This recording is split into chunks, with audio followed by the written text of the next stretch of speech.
Para a gente continuar falando sobre as negociações de um cessar-fogo na Ucrânia, a gente traz agora a nossa analista de internacional, Fernanda Manhota. Muito boa tarde. Fernanda, queria te ouvir um pouco numa avaliação geral dessa conversa de hoje que Donald Trump classificou como ótima com Volodymyr Zelensky, todas as informações que surgem de que, sim, a Ucrânia está disposta a, em determinadas circunstâncias, negociar esse cessar-fogo com a Rússia.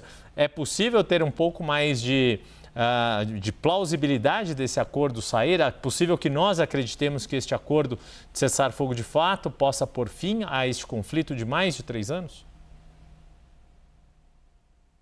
Oi, Yuri, boa tarde a você, a todos que nos acompanham. Olha, Yuri, de todo o processo que a gente tem testemunhado desde o início do governo Trump, aliás, ainda antes no período de transição de governos, talvez essa seja a fase em que as arestas parecem melhor aparadas, né? Isso porque, de fato, tem fluído melhor a comunicação entre os Estados Unidos, que se colocaram numa posição de mediação, e os demais envolvidos, né? Essa negociação que começou com muita confusão, para dizer o mínimo, né, sem de fato engajar todas as partes, mas que aos poucos vai tentando seguir um caminho mais próximo do que seria a tradicional ou o rito, digamos, mais padrão. Então, todas as partes, né, por mais assimétricas que elas possam ser nesse caso, elas têm refletido esse otimismo, ainda que cuidadoso, em relação ao tema.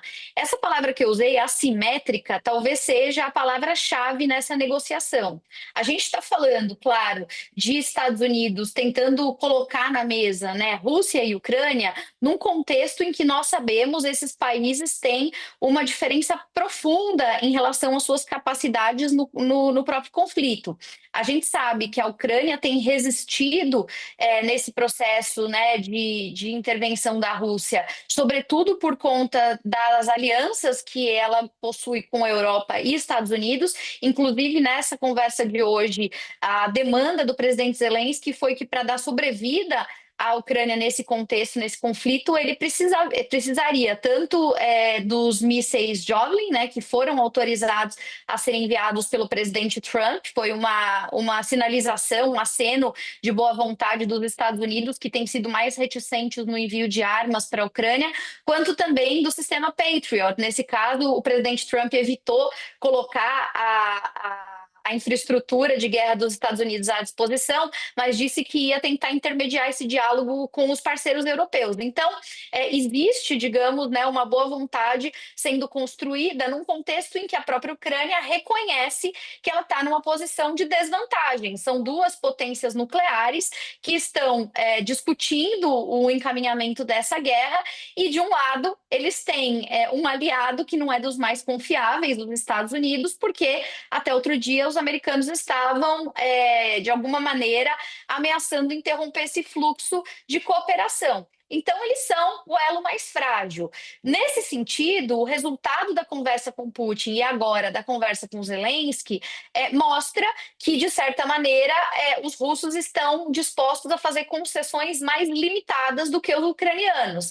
A demanda ucraniana, desde o princípio, era por um cessar-fogo total. É isso que o presidente Zelensky tem buscado e tem defendido como uma primeira etapa de uma construção, né, de uma paz mais duradoura. Não foi o que Trump conseguiu extrair de Putin. Putin aceitou um cessar-fogo temporário, parcial e restrito à infraestrutura energética e de suprimentos, né, de abastecimento na Ucrânia. Do ponto de vista ucraniano, isso é melhor do que nada, quer dizer, né, dá ali condições de respiro, além, obviamente, de uma diminuição da violência, mas não resolve o problema. E eu acrescentaria, Yuri, que no documento que foi divulgado pela Casa Branca após a conversa com Zelensky hoje, uma coisa me chamou muito a atenção.